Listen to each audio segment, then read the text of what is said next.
రాష్ట్రంలోని వివిధ స్థానిక సంస్థలకు ఆర్థిక సంఘం నిధులు విడుదల చేశారు మంత్రి పయ్యావుల కేశవ్. తొలి విడతగా 250 కోట్ల రూపాయల విడుదల చేస్తూ తొలి సంతకం చేశారు.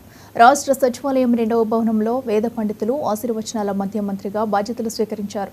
సీఎం చంద్రబాబు నాయుడు ఎన్నికల్లో ఇచ్చిన హామీ మేరకు వివిధ గ్రామ పంచాయతీలకు ఈ నిధులు విడుదల చేశామని తెలిపారు.